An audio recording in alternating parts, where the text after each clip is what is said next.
Joy Taylor said Caitlin Clark's rise wasn't so low, and it was enough to make the fans snap. In a recent show, Taylor claimed Clark's rise was fueled by Angel Reese, saying the rivalry made things more exciting and gave Caitlin someone to go up against. That one line sparked instant backlash. I'd be talking about Caitlin Clark the way that we do if it wasn't for that moment with Angel Reese. One fan clapped back hard. This was crazy. Only a few days before, Jason Williams said on ESPN she was the biggest brand in college basketball.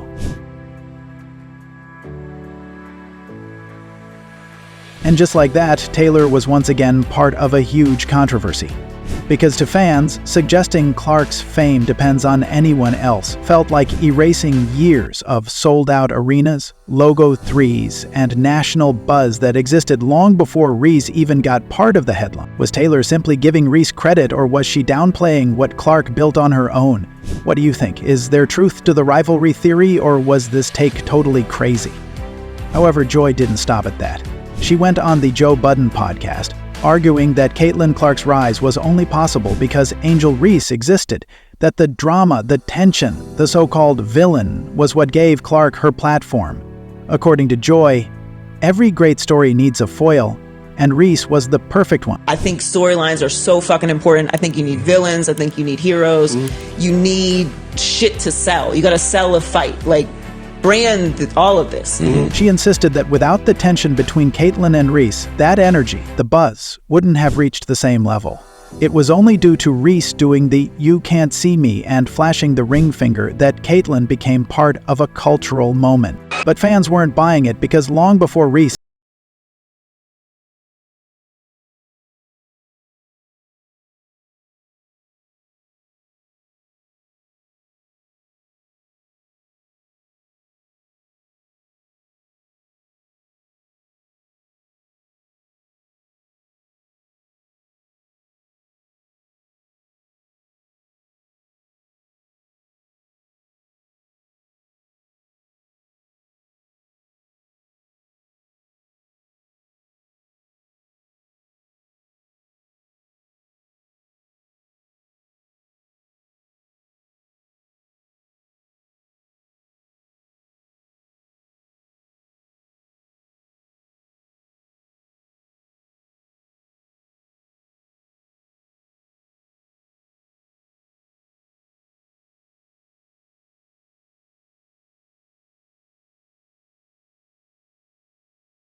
Right now, Clark is averaging over 20 points per game, leading her team in assists, and drawing record-breaking ratings every time she steps on the floor. While Angel Reese is putting in work, sure, but statistically it's not the same. She's had multiple rough games, and her minutes fluctuate. Her offensive impact isn't making the headlines anymore. It's not even a close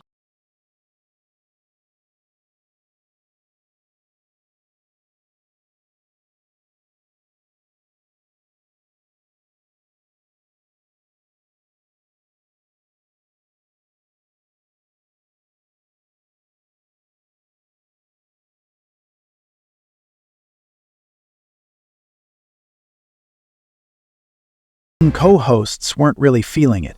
When Joy started getting comfortable in her monologue about how she was the one going to die on this hill, the room's energy shifted.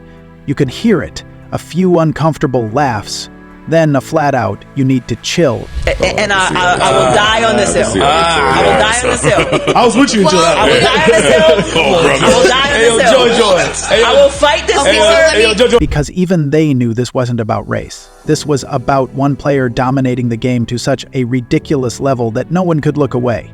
And trying to twist that into some conspiracy, well, people weren't buying it. Listen to those dudes.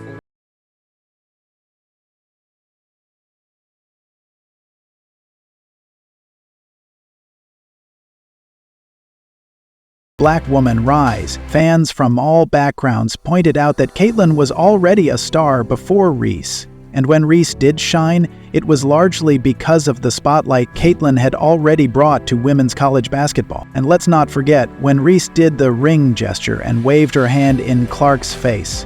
It wasn't some evil moment. People didn't villainize her because she's black. They took notice because she did it to the star everyone had been watching all season. Now,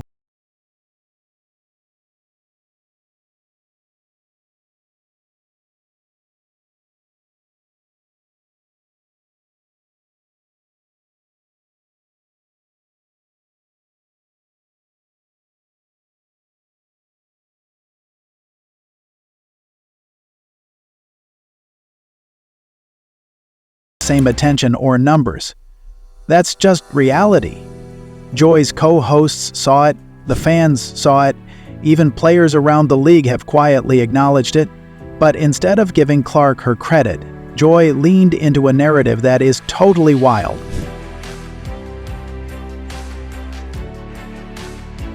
And that's where the outrage really comes from. Because when someone rewrites a case that millions of people watched themselves unfold, it feels dishonest. People remember Clark pulling up from the logo and dropping 40. They remember her scoring 41 points in back-to-back tournament games. They remember her breaking records that had stood for decades. But the problem is, Angel Reese has been a complete disaster since the national championship game in March of 2023. She has completely mishandled her career.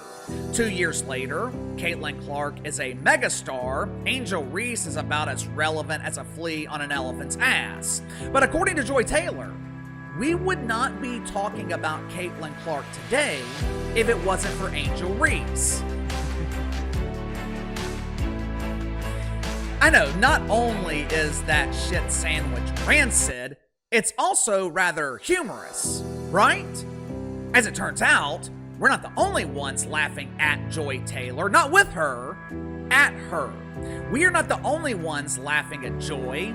Recently, she tried to serve this shit sandwich to Joe Budden and his crew, and they damn near laughed Joy Taylor off stage. Make sure to like and subscribe. You can follow me on Twitter at KC_BTL84. So I can get to the sponsor for today's video. They also remember Reese having her moment and give credit to her. She embraced the spotlight and built her own fan base. But saying she created Clark's rise is just false, and people are calling it out loudly because if there's one thing that cuts through all the noise, it's what actually happens on the court. And right now, Caitlin Clark is still doing what she's always done, giving people a reason to watch. Away from school for this. I think this is a good excuse to miss school.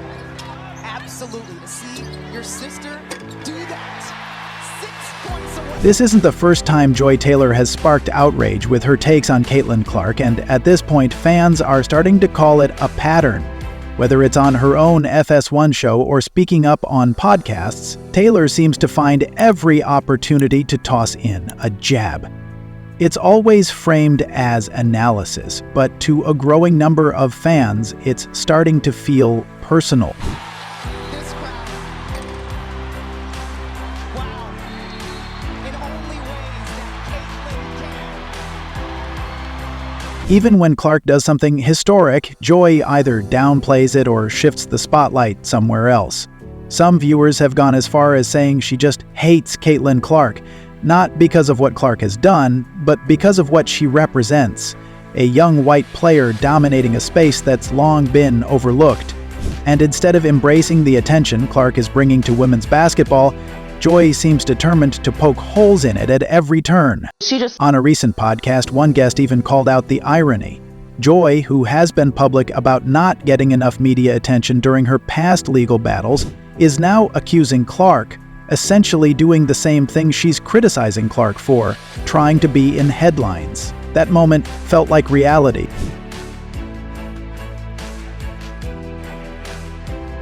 Another guest on another podcast didn't hold back. He said 80 to 90% of the impetus of all these WNBA conversations is Caitlin Clark.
So, what's really going on here? Is Joy Taylor offering critical insight or just chasing the same spotlight she says Caitlyn didn't earn? Let us know what you think, and don't forget to like and subscribe to the channel. Thanks for watching.